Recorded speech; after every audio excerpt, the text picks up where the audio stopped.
주님을 바꾸지. 오늘 거룩한 주의 날에 예배자리에 오신 여러분에게 하늘의 은혜와 평강이 가득하시기를 주의 이름으로 축복합니다. 따스한 봄 햇살처럼 주님의 은혜와 평강이 늘 여러분의 삶의 가정에 주신 기업 가운데 자녀 손들에게 늘 가득하시기를 축복합니다. 지난 주일에 우리 장로님 기도하신 것처럼 하나님의 뜻 준공 감사 예배 드렸습니다. 은혜와 감사, 감동, 감격이었습니다. 우리 교회가 오랜 시간 준비했고 또 지난 5월달 작년 5월에 우리가 기공 예배를 드리고 한 마음으로 힘써 섬김으로써 준공할 수 있었고, 준공 검사의 기간이 좀 길어졌지만 은혜 가운데 이렇게 잘 완료하고 예배 드렸습니다. 우리 교회가 기도하면서 준비한 이 하나님의 뜰이 우리 공동체를 얼마나 건강하고 아름답게 세워갈 것인지 기대하게 됩니다. 이제 1층 시설에 키즈 시설, 아이들 시설이 조금 들어오고 유치부 시설이 조금 이렇게 들어서면 이제 1층도 잘 사용할 수 있을 것 같습니다. 건축이 이렇게 순적하게 진행되고 완공하게 된 것은 우리 공동체의 큰 기쁨이고 하나님의 은혜다, 이런 생각이 들고요. 이 공간을 통해서 앞으로 우리 교회를 통해서 어떤 하나님의 은혜가, 어떤 하나님의 역사하심이 이루어질지 또 기대하게 됩니다. 앞으로도 함께 이 공동체를 통해서 또는 이 건물을 통해서 우리 교회가 더 아름답게 건강하게 세워지도록 늘 기도해 주시기를 부탁드리겠습니다. 오늘 본문의 말씀 보게 되면 이스라엘 백성들이 3차 포로 귀환 후에 이루어진 일입니다. 이스라엘 백성들이 계속해서 하나님 말씀을 떠나고 또 거역하고 우상을 섬기고 하나님의 뜻을 떠났을 때 하나님께서 그들을 징계하시고, 북쪽 이스라엘은 아수르라고 하는 나라에, 남쪽 유다는 바벨론이라고 하는 나라에 이렇게 망하게 되었고, 특별히 남쪽 유다가 망하게 될 때는 좀 이렇게 소위 말해서 쓸만하다 싶은 사람들 다 포로로 끌려갔어요. 포로로 끌려갔고, 나머지 사람들은 이제 뭐 거의 무정부 상태에서 거의 뭐 초토화된 그런 상황 가운데 70여 년의 시간을 보내게 됐습니다. 예레미야가 예언한 대로 예레미야 선지자를 통해서 말씀하신 것처럼 70년이 지나고 그들이 돌아왔어요. 1차 포로 때, 1차 포로 귀환 때 약 5만여 명이 왔죠. 1차 포로 귀환하고 나서 그들이 제일 먼저 한 것이 성전을 짓는 것이었습니다. 돌 위에 돌 하나 남지 않고 솔로몬 성전의 모든 것들이 다 무너졌습니다. 그래서 처음에 돌아오자마자 시작한 것이 우여곡절이 있었지만 20여 년 만에 성전이 건축이 되었고요. 1차 포로 돌아오고 난 다음에 80여 년이 지나서 2차 포로가 돌아왔고, 그 다음에 13년 정도가 다시 지나서 3차 귀환이 이루어지죠. 느헤미야를 중심으로 오게 됩니다. 그러니까 오랜 시간 동안 이 성전은 완공이 됐지만, 성전은 다시 지어졌지만 성벽은 예전에 바벨론 군대에 의해서 철저하게 파괴된 그 상태로 무너진 채 110여 년을 지나게 된 겁니다. 그래서 느헤미야가 그 소식을 듣고 이것은 하나님께서 나에게 주신 소명이구나 생각하고 잘 준비하고 돌아와서 이제 성벽을 다시금 중수하게 되는 것이죠. 이것이 느헤미야 6장 15절 이렇게 기록하고 있습니다. 성벽 역사가 52일 만인 엘룰월 25일에 끝남에 우리의 모든 대적과 주위에 있는 이방 족속들이 다 이를 듣고 두려워하여 크게 낙담하였으니 그들이 우리 하나님께서 이 역사를 이루신 줄을 알미니라. 6장 73절 이렇게 말합니다. 이와 같이 제사장들과 레위 사람들과 문지기들과 노래하는 자들과 백성 몇 명과 느드님 사람들과 온 이스라엘 자손이 다 자기들의 성읍에 거주하였느니라. 계속해서 북쪽에 있는 또는 다른 이방 지역에 있는 사람들이 성벽을 건축하는 것에 대해서 방해했어요. 조롱도 했어요. 놀림감이 되기도 했어요. 여우가 올라가도 무너지겠네 막 이래가면서. 그러나 모든 이스라엘 백성들이 지파별로 이렇게 구역을 정하고 담당 구역을 정해서 52일 만에 준공을 한 겁니다.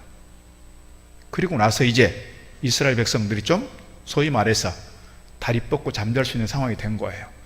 지금까지는 성벽이 없었기 때문에 북쪽 사마리아라든지 그 주변에 있는 암몬, 모압 이런 이방 족속들로부터 수시로 공격받을 수가 있었고, 공격 당할 때마다 늘 조마조마하게 위태위태하게 살았던 그들이 이제 성벽이 중수가 되었으니 이제는 좀 편하게 지내겠구나, 이런 생각을 하게 된 거예요. 삶의 안정기에 들어서게 된 겁니다. 그때 오늘 그런 상황 속에서 이스라엘 백성들이 무엇을 하는지를 이스라엘 백성들이 무엇을 찾아가는지를 오늘 본문 속에서 우리에게 설명하고 있습니다. 우리의 인생의 주기에 있어서도 중년기쯤 되면 젊었을 때 그렇게 고생을 많이 하고 열심히 성실하게 살았던 사람들이 중년기쯤 되면 이제 삶의 안정기가 돌아오죠. 대부분 그렇습니다. 그래서 뭔가 좀 남들한테 아쉬운 소리 하지 않고 뭔가 좀 내가 꿈꾸는 것들을, 내가 목표하는 것들을, 내가 어떤 계획했던 것들을 이루는 분들이 많아요. 그래서 이제 남들한테 아쉬운 소리 하지 않고 남들에게 이렇게 좀 존경도 받고 인정받고 그런 삶을 살아가게 되지요. 그렇게 삶의 안정기가 되었을 때 사람들이 달라집니다. 어떤 사람들은 겉으로 볼 때는 행복해 보여요. 겉으로 볼 때는 뭔가를 이루었어요. 겉으로 볼 때는 뭔가 부족함이 없어요. 그래서 사람들이 부러워해요.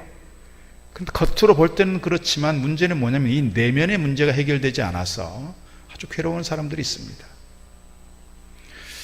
제가 한 25년쯤 전에 이 TAN 게슈탈트라고 하는 그 상담 프로그램이 있어요. 이 집단 상담을 들어가게 됐습니다. 일주일 동안 다 이렇게 뭐 핸드폰 같은 거 다 반납하고 그저 집중해서 일주일 동안 막 머리가 깨지는 아픔을 겪으면서 그 집단 상담 프로그램을 했어요.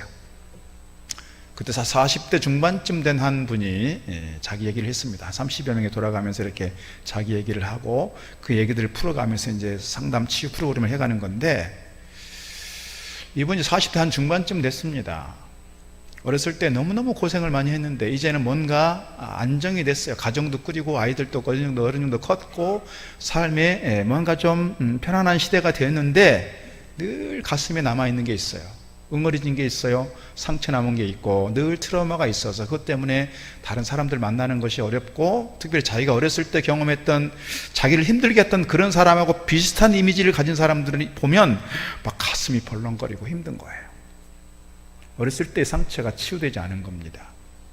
자기 얘기를 했습니다. 자기는 초등학교를 졸업하고 집안이 어려우니까 서울 올라와서 조그만 공장에 취업을 했습니다.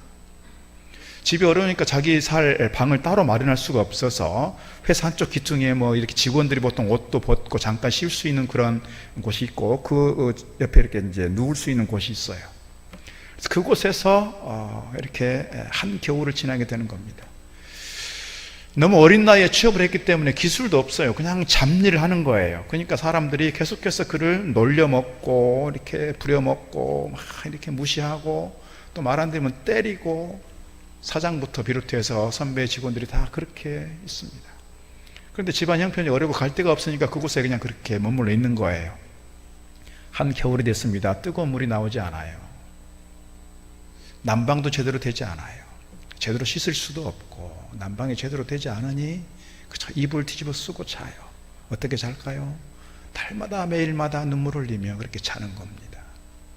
아침 일어나면 이불을 뒤집어 썼지만 코 밑에 이렇게 이슬처럼 이런 얼음 같은 게 생기고, 그러면서 손발에 다 동상이 걸리고, 그래서 그때의 그 상처, 그때의 그 아픔, 그때 고생했던 것들이 계속해서 마음에 남아있는 거예요. 그래서 억울하고 분하고 화나고, 이제 그런 얘기를 하는 겁니다. 그 프로그램은 주로 어떻게 하는 거냐면, 내가 그때 당시에 사장으로부터 이렇게 고생을 겪게 됐잖아요. 그러면 이 30명 중에서 사장님하고 제일 비슷한 이미지를 가진 사람을 지목을 합니다. 그럼 그분을 앞에다 세워가지고 그분하고 이제 둘이 얘기하는 거예요. 그럼 그때 당시로 돌아가요. 나는 어린아이가 되어 있고 사장님은 그때 그 상황 속에서 사장님의 마음을 가지고 사장님의 입장에서 이제 이 어린아이를 달래는 거예요. 쉽게 말하면. 그러니까 사장 앞에다 두고 사장을 대신한 사람이 앞에 와 있는 거죠. 사장을 앞에다 두고 막 억울하게 통곡하면서 그렇게 얘기합니다. 내가 그렇게 힘든 거 당신 알았냐고. 내가 그렇게 손발이 다 얼어 터져가지고 동상에 걸려서 그렇게 고생했던 거 당신 아냐고. 내가 뜨거운 물도 나오지 않아서 찬물로 세수도 제대로 못하고 씻지도 못하고 그렇게 거지처럼 살았던 거 당신 아냐고. 내가 밤마다 그렇게 이불을 뒤집어 쓰고 숨죽여 울면서 그렇게 잤던 거 당신 아냐고. 막 그렇게 하소연했습니다. 그때 막 저도 울음이 터졌어요. 왜냐하면 제 형님이 어렸을 때 그랬을 것 같았거든요. 형님이 생각이 나가지고 나도 울고 그 사람도 울고 다 막 울었어요. 통곡을 하고. 그러니까 이제 사장으로 나온 사람이 이제 그러는 거예요. 그래, 정말 미안하다. 내가 너 그런 사정인지 몰랐어. 그렇게 아팠었구나. 막 이렇게 안아주면서 토닥거려주면서 같이 울어주면서 그렇게 이제 치유하는 거예요. 이 프로그램이 그런 거예요. 그래서 이제 그분의 마음이 좀 후련해지고 그런 것이죠. 그 어렸을 적 이렇게 겉으로 볼 때는 근사해 보이고 겉으로 보일 때는 행복하고 부족함이 없어 보여도 이 내면의 이 아픔과 상처가 치유가 되지 않으면 계속해서 어른이 되어서도 힘들어요. 누가 조금만 나에 대해서 험담한다 싶으면, 누가 조금만 나에 대해서 안 좋은 얘기 한다 싶으면 너무너무 힘들어요. 막 떨고 막 예민하게 반응하고 화를 내고. 이게 다 뭐예요? 내 어렸을 적 상처가 치유되지 않아서 그래. 여러분, 여기 계신 대부분이 사실 중년기 이후인 분들이 많은데, 여러분, 우리 삶이 안정이 되어도 내 안에 해결되지 않는 그 이슈가 있으면 힘들어요. 여러분, 누구에게 가서 내 얘기를 할 수 없지만 주님께 나아가 찬송하고 기도하는 가운데 주님께 내 마음을 다 털어놓으시고 주님께로부터 위로와 주님께로부터 어루만지심을 입는, 그래서 여러분의 심령이, 여러분의 영혼이, 여러분의 마음이 치유되고 회복되는 은혜가 있기를 주의 이름으로 축복합니다. 이것이 회복이 되지 않으면 계속해서 이것이 나를 붙잡아 매요. 나를 힘들게 해요. 중년기가 되면 또 어떤 경우들이 있냐면, 이제 내가 이룰 만큼 이뤘어. 열심히 살아왔어. 이만큼 하면 됐어. 이만하면 됐지 싶을 때 성경이 뭐라 그래요? 섰다 할 때 뭘 조심하라? 넘어질까 조심하라 그랬잖아요. 섰다 할 때 이제 뭐가 보여요? 지금까지는 옆을 보지 않고 앞만 보고 막 달려왔어요. 그런데 이제 뭐가 보여요? 옆이 보이는 거예요. 내가 이만큼 고생하면 됐어. 나도 좀 즐겨야지 하면서 쾌락을 쫓아가고, 돈을 쫓아가고, 권력을 쫓아가고, 내가 가지 말아야 될 것 가게 되고, 내가 보지 말아야 될 것 보게 되고, 내가 먹지 말아야 될 것 먹게 되고, 내가 만나지 않아야 될 사람들을 만나게 됩니다. 일종의 일탈입니다. 그래서 중년기 시기에 많은 사람들이 뭔가 이루었다 싶을 때 넘어져요. 자기 자신에 대해서 담금질하지 않으면 우리가 쉽게 넘어지는 거예요. 또 하나 있어요. 어떤 사람들이 있냐면, 내가 뭔가 이루었다 싶을 때, 내가 뭔가 어떤 자리에 올랐을 때, 내가 뭔가 성취했을 때, 그 성취한 것, 그 자리에 오른 것, 내가 이룬 그것 가지고 그 기분에 심취해버리는 거예요. 그 기분에 빠지는 거예요. 그래서 어떤 권력을 가진 사람들이 권력 가진 것에 대해서 취해버릴 수가 있죠. 뭔가 명예를 가졌을 때 그 명예 가진 것에 대해서 취해버릴 수 있어요. 그래서 앞으로 나아가지 못하고 오히려 퇴보하는 경우들을 종종 보게 됩니다. 제가 한번 생각해 봤습니다. 저도 이제 1989년도부터 교육전사를 시작을 했으니까 35년이 됐더라고요. 35년, 36년이 되는 건데, 이제는 나이도 이제 60이 넘어가고 하니 이제 어느 정도 뭔가 경험도 생겼어요. 이제 우리 교회 또 오래 이렇게 또 이렇게 심호하다 보니 또 지역에서 섬길 일이 생겼고, 또 노회에서도 이렇게 일들이 생겼어요. 그런데 올해 제가 좀 작정을 하고, 많이 힘들겠다 싶은 거 알지만 그래도 올해 한번 대신방을 해보자. 대신방을 하고 있어요. 사실은 이 체력적인 한계가 막 느껴지기도 해요. 그러나 제가 그렇게 일부러 작정하고 의도하고 이렇게 하는 것은, 뭐 노회 선배 목사님들, 아니 노회 서기를 맡고 있으면서 무슨 대신방을 하느냐고 이런 얘기를 하지만, 그래도 하게 되는 이유는 제가 제 스스로를 담금질하기 위해서예요. 앞으로도 가야 될 목회의 길들이 남아 있는데, 매너리즘에 빠지지 않고, 습관에 쫓아가지 않고, 타성에 젖지 않고, 그저 내가 이 목회에 대해서, 하나님께서 맡기신 이 거룩한 사역들에 대해서 내가 놓치지 않겠다, 성실하게 믿음으로 달려가겠다, 내가 초심을 잃지 않고 어쨌거나 내가 나에게 주어진 시간 동안 최선을 다해서 달려가 보겠노라, 제 스스로 그렇게 다짐하면서 한 가정 한 가정 신방하고 있는 겁니다. 오늘 우리가 뭔가를 이루었다 싶을 때, 삶의 안정기가 되었을 때, 뭔가 성공했다 싶을 때, 섰다 싶을 때 우리가 늘 조심해야 되는 것은 넘어질까예요. 그런 마음을 가지고 우리가 한번 생각해보고, 우리 인생을, 우리 교회가 또 중요한 사역들을 마쳤던 이 상황 속에서 우리 교회가 앞으로 무엇을 집중하고, 무엇에 집중하고, 어떤 길로 가야 되는지를 우리가 다시 한번 생각해보면 좋겠습니다. 오늘 이스라엘 백성들이 이 부분을 잘 다루고 있는 것 같습니다. 이스라엘 백성들은 이제 먹고 살만해졌고 안전한 상황이 됐으니 이제는 다리 뻗고 자겠다, 이런 상황 속에서 이제는 행복할 거야, 이제는 고생 끝 행복 시작, 뭐 이렇게 생각할 수 있지만 이스라엘 백성들은 또 다른 길로 출발합니다. 그게 뭐냐면 영적 갈급함을 채워가는 거예요. 진짜 복이 무엇인가, 정말 행복하다는 게 뭔지를 이 사람들이 아는 거예요. 우리 대한민국이 가지고 있는 안타까운 통계가 있습니다. OECD 국가 중에서 다 국가별로 설문조사를 했는데 뭐가 중요한 행복의 요소냐, 뭐가 있어야 제일 행복하겠느냐라고 물었을 때 다른 나라들은 대부분 가족, 건강, 뭐 신앙, 뭐 다른 많은 것들이 나와요. 그 다음에 이제 돈이 나오는데 우리나라는 단연코 1등이 뭐예요? 돈이에요. 이런 나라가 없어요. 우리나라는 단연코 1등이 뭐 퍼센테이지를 따지니까요, 다른 나라하고는 뭐 감히 비교할 수 없을 만큼 우리 대한민국 사람들은 뭘 좋아한다고요? 돈을 좋아해. 돈이 있어야 안정하고, 돈이 있어야 평안하고, 돈이 있어야 행복하겠다는 거예요. 근데 문제는 뭐예요? 돈이 좀 있을 만큼 있게 되면, 돈이 좀 내가 필요한 만큼 준비가 되면 또 다른 욕심이 생기고 또 다른 길로 가게 돼요. 돈만 쫓아갔던 사람들이, 수많은 사람들이 인생을 망가뜨린단 말이죠. 왜요? 정말 본질적이고 중요한 것이 무엇인지를 놓치기 때문에 그래요. 놓치기 때문에. 오늘 이스라엘 백성들이 이것을 우리에게 가르치는 거예요. 뭔가 중요한 일들을 이루었지만 그럼에도 불구하고 더 중요한 진짜 행복의 요소가 뭔가를 아는 거예요. 그게 뭐였어요? 영적 갈급함을 채워가는 거였어요. 영적인 부요함을 누리는 거, 이것이야말로 우리에게 가장 중요하고 본질적인 것이구나 하는 걸 그들이 깨닫게 된 겁니다. 그래서 오늘 이스라엘 백성들은 그 영적 갈급함, 영혼의 갈급함을 채우기 위해서 무엇을 찾아가느냐? 말씀을 찾아간다는 거예요. 말씀을. 오늘 1절 말씀에서 이렇게 기록합니다. 이스라엘 자손이 자기들의 성읍에 거주하였더니 7째 달에 이르러 모든 백성이 일제히 모든 백성이 수문 앞 광장에 모여 학사 에스라에게 여호와께서 이스라엘에게 명령하신 모세의 율법책을 가져오기를 청하매예요. 청하매. 지금 학사 겸 제사장이었던 종교 지도자, 영적 지도자였던 에스라가 백성들에게 선포하는 게 아니에요. 이제 우리가 이날이 나팔절인데, 우리로 말하면 설날이죠. 설날이 되었으니, 새해를 시작하게 되었으니 우리가 말씀에 집중해 봅시다, 예배에 집중해 봅시다, 함께 기도해 봅시다, 이렇게 사람들에게 막 요청해서 부른 게 아니었어요.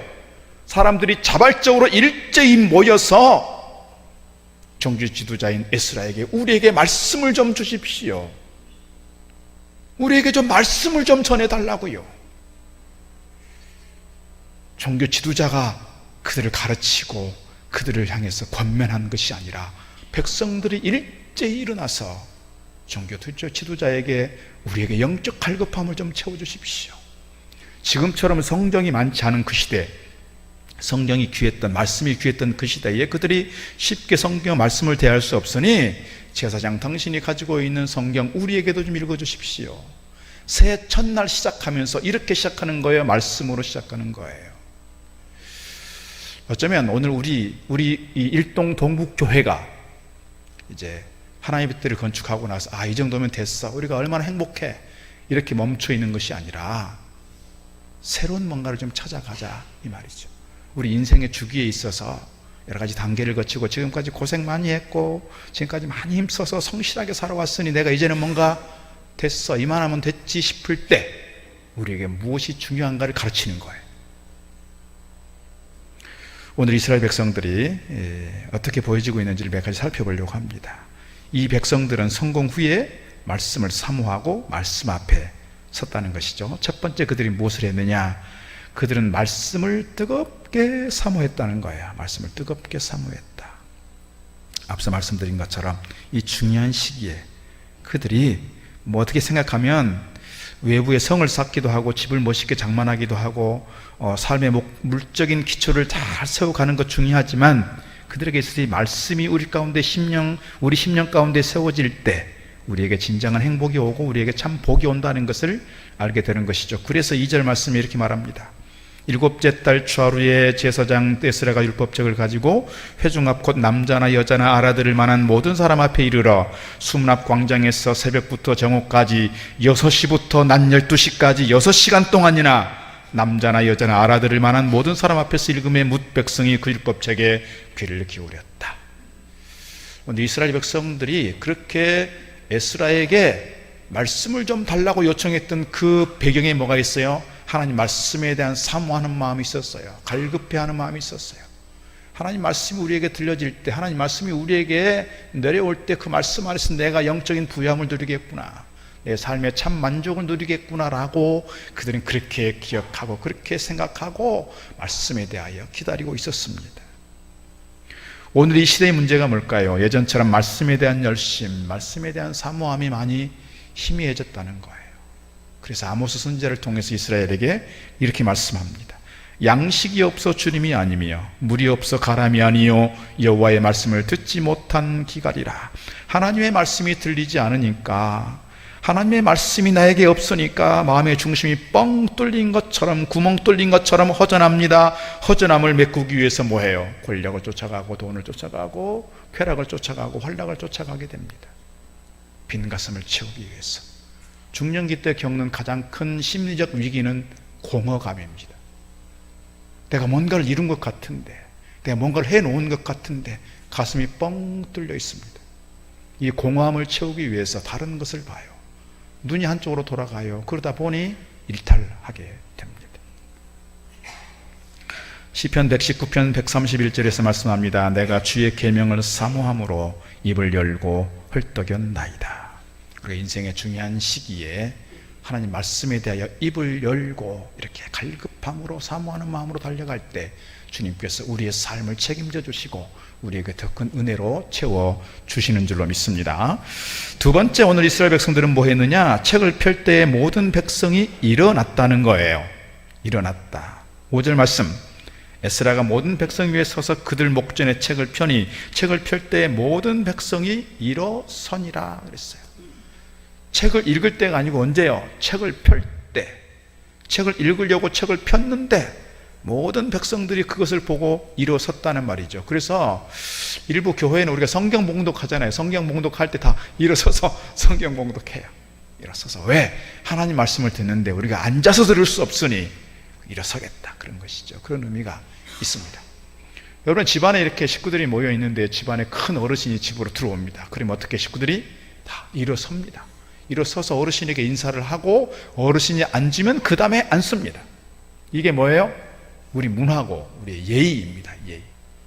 아니, 손주들이 놀고 있다가 할아버지가 들어오시는데, 머리 큰 할아버지가 들어오시는데 애들이 자기들끼리만 놀고 있어. 할아버지 오는지 안 오는지 신경도 안 써. 이거는 뭐라 그래요? 내 가지가 없구나 그러는 거예요. 내 가지가 없구나. 이건 배우지 못한 거예요. 예의가 없는 거예요. 오늘 이스라엘 백성들 하나님 말씀에 대한 사모하는 마음 가지고, 갈급한 마음 가지고 말씀을 듣게 되는데 그 말씀 앞에서 어떻게 해요? 일어섰습니다. 말씀에 대한 존중감과 최고의 존경하는 마음 가지고 그 말씀, 무슨 말씀이든지 내가 듣겠습니다. 그 말씀 앞에 아멘 하겠습니다. 그런 마음의 자세입니다. 그 마음의 자세. 그 다음에 세 번째는 무슨 일이 있습니까? 세 번째는 손을 들고 아멘 아멘 합니다. 6절 상반절에 이렇게 기록합니다. 에스라가 위대하신 하나님 여호와를 송축하며 모든 백성이 손을 들고 아멘 아멘 하고 응답하고 그랬어요. 우리 교회는 얼마 전에 어떤 분이 그랬습니다. 우리 교회는 설교를 해도 참 이렇게 반응이 없구나. 제가 한 얘기가 아니고요, 그분이 한 얘기예요. 뭐를 안 한다는 얘기예요. 아멘을 안 해주는구나. 아멘을. 물론 제가 설교할 때 아멘을 막 유도하거나 아멘을 막 강요하거나 그렇지 않아요. 사실은 아멘이야 뭐 마음속으로 하는 것이죠. 사실은 소리를 내서. 그런데 소리를 내서 아멘을 많이 외치던 교회에서 와보면 우리 교회는 막 냉랭하고 도대체 이게 설교를 듣는 건지 마는 건지 막 그런지 모르겠어요. 여러분 마음속에 다 아멘 하시는 줄 믿습니다. 아멘을 할 때 오늘 말씀 보니까 몇 번을 했어요? 2번을 했어요. 그래서 가산에 있는 한 장로교 목사님은 늘 그래요. 아멘 할 때 한 번만 하지 마라. 아멘 할 때 아멘 아멘 해라. 어떻게 하고 손을 들고 아멘 아멘 하세요. 막 이렇게. 근데 그 교회는 잘 안 하는 것 같긴 한데 자꾸 강요를 하시더라고요. 그렇게. 그런 마음이 필요해요. 손을 든다는 건 뭐예요? 손 들어, 움직이면 쏜다 막 그러잖아요. 손 들어, 뭐예요? 항복 그 말입니다. 항복. 내가 하나님 말씀 앞에 항복합니다. 하나님 앞에 내가 내 모든 것 손에 내려놓고, 손에 있는 거 다 내려놓고 주님만 바라봅니다. 주님 무슨 말씀 하시든 하나님 말씀 앞에 아멘하고 순종하겠습니다. 그렇게 아멘으로 달려가는, 두 손 들고 주님께 달려가는 여러분이 될 수 있기를 주의 이름으로 축복합니다. 더 나아가서 6절 하반절에 이렇게 기록합니다. 몸을 굽혀 얼굴을 땅에 대고 여호와께 경배하니라. 몸을 굽혀 얼굴을 땅에 대고 경배했다. 얼마나 하나님 말씀에 대한 경외심, 하나님께 대한 경외심이 컸는지 얼굴을 땅에 묻고 무릎 사이에 대고 땅에 엎드려 경배했다는 거예요. 이렇게 하나님 말씀에 대한 갈급함으로 사모하고, 말씀을 들을 때 일어서고 아멘 아멘 하고 얼굴을 땅에 굽혀 경배할 때 하나님께서 그들 가운데 뭐를 주셨느냐? 깨달음을 주시고 삶의 변화를 주신 것을 볼 수가 있습니다. 이 성공의 시기에 말씀으로 변화하여 새로운 출발점에 서는 그들 몇 가지 살펴보겠습니다. 첫째는 어떤 일이 있습니까? 지적인 깨달음이 일어납니다. 7절 하반절, 백성이 제자리에 서 있는 동안 그들에게 율법을 깨닫게 하였는데, 하나님의 율법책을 낭독하고 그 뜻을 해석하여 백성에게 낭독하는 것을 다 깨닫게 하니, 깨닫다, 깨달았다, 깨닫게 하니, 그리고 알고 이해했다, 이런 말씀들이 계속해서 6번이나 반복됩니다. 말씀을 들어도 말씀에 대한 깨달음이 없으면 참 답답할 것 같아요. 그럴 것 같습니다. 그래서 필요한 게 뭐예요? 믿음이에요. 믿음이 없이는 말씀을 들어도, 믿음이 없으면 말씀을 들어도 말씀 이해도 안 되고, 이게 납득도 안 되고, 이게 깨달아지지 않아요. 그래서 성령께서 내 마음을 감동하셔서 나로 하여금 말씀을 들을 때마다, 성경을 읽을 때마다 깨달음의 은혜가 있게 하옵소서. 기도하시면 좋겠어요. 기도하시면 좋겠어요. 그 다음에 두 번째는 어떤 일이 일어나냐면 감정적인 변화가 일어나요. 그래서 감정적인 변화로서 일어나는 게 참회가 일어나고요, 기쁨이 또 회복이 돼요. 오늘 8절 말씀 이렇게 기록합니다. 하나님의 율법책을 낭독하고 그 뜻을 해석하여 그 백성에게 낭독하는 것을 다 깨닫게 하니, 백성이 율법의 말씀을 듣고 다 어떻게 했다? 울었다. 울었다. 여러분 왜 울었을까요? 저는 두 가지로 해석하고 싶어요. 하나는 말씀이 없던 그 시대에 말씀을 듣게 되었으니 그 말씀 듣는 것에 대한 감사함이 있어요. 여러분, 예배가 중단됐다가 예배 자리에 나오게 돼서 현장에서 예배할 수 있게 되니까 얼마나 기쁜지요. 눈물이 나요. 눈물이. 감격의 눈물이에요. 감격의 눈물. 코로나 때문에 다 문이 잠겼다가 열려서 교회에 오게 되니까 얼마나 기쁘던지요. 그리고 막 권사님들 막 그 눈물 흘리면서 예배하는 모습 보니까요, 내가 너무 뭉클하더라고. 이분들이 얼마나 예배를 사모하고 교회를 사모했는지 눈에 보이니까요. 오늘 이스라엘 백성들이 그랬을 것 같아요. 말씀이 없던 그 시대, 말씀을 들을 수 없고 말씀을 볼 수 없었던 그들에게 말씀이 임하니 얼마나 기뻤겠냐고요. 감격의 눈물 흘렸을 것 같고요. 또 하나는요, 말씀을 듣다 보니 우리가 어떻게 살아왔는지 보이는 거예요. 말씀의 거울 앞에 나를 비춰보니 내가 잘못 살았던 건, 내가 쓰레기처럼 살았던 건, 내가 잘못하고 죄짓고 살았던 거, 내가 말씀을 떠나 살았던 것, 하나님의 뜻을 쫓지 못했던 이 모든 것들이 이제 보이는 거예요. 그 말씀 앞에 나를 비춰보니 내가 얼마나 샤kam한 모습으로 살았는지를 보면서, 내 죄악된 모습을 보면서 우는 거예요. 참회의 눈물을 흘려요. 참회의 눈물. 자기 자신의 죄만 보는 게 아니라 누구의 죄까지 봐요? 조상들의 죄까지 보는 거예요. 조상들의 죄까지. 그래서 9장에 넘어가면 이렇게 말합니다. 9장 1절에 보니까 그달 29날에 이스라엘 자손이 다 모여 금식하며 굵은 베옷을 입고 티끌을 무릅쓰며 모든 이방 사람들과 절교하고 서서 자기의 죄와 조상들의 허물을 자복하고, 이날 낮 4분의 1은 그 자리에 서서 하나님 여호와의 율법책을 낭독하고 낮 4분의 1은 죄를 자복하며 하나님께 경배했다 그랬어요. 여러분, 우리 마음속에 말씀을 들어도, 성경을 읽어도 깨달음도 안 생기고 마음의 변화도 안 생기고 감정적 변화가 없다면 우리 자신을 좀 냉정하게 돌아봐야 돼요. 왜 내 마음이 이렇게 굳었는지, 내 마음이 왜 이렇게 완악해졌는지, 내 마음이 왜 이렇게 성경을 읽어도 전혀 감정적 변화가 없는지 우리 좀 돌아보면 좋겠어요. 돌아보면 30년 40년 전 생각해 보면, 또 우리가 처음 주님 만났을 때를 생각해 보면 우리가 얼마나 눈물을 많이 흘렸고, 저부터가 그래요. 저부터가 고등학교 다니면서 막 부흥회 쫓아다니고 막 밤새 기도하고 그러면서 사실 소명받고 목사가 됐는데, 그때는 얼마나 막 눈물을 많이 흘리고 기도 많이 했는지 모르겠어요. 근데 지금은 그런 눈물이 잘 안 생겨요. 제가 신방하다가 막 이렇게 막 갑자기 저도 울컥할 때가 있는데, 그럴 때는 말씀 때문에 울컥해지는 게 아니고 뭐예요, 우리 교인들이 많이 힘들고 막 그런 얘기를 들으니까 나도 막 갑자기 울컥해지는 때가 많지, 성경 읽다가 막 울컥해지는 적이 별로 없어요. 솔직히 제 모습이라고요. 제 모습이. 요즘 많이 살기 힘들다고 하지만 그래도 30년 40년 전에 비하면 살기가 너무 좋아졌습니다. 안정되었습니다. 많은 것이 부유해졌고 풍요로워졌습니다. 그러나 말씀을 대하는 우리의 자세가 어떤지, 말씀을 대하면서 우리가 어떤 깨달음과 감동과 눈물이 여전히 우리 가운데 유지되고 있는가 좀 돌아보면 좋겠습니다. 12절 말씀 이렇게 기록합니다. 모든 백성이 곧 가서 먹고 마시며 나누어 주고 크게 즐거워하니 이는 그들의 그 읽어 들려준 말을 밝히 알미라 그랬어요. 그러니까 그들에게 눈물만 있는 것이 아니라 이제 뭐가 생겼어요? 기쁨이 생겼어요. 감사가 생겼어요. 즐거운 마음이 생겼어요.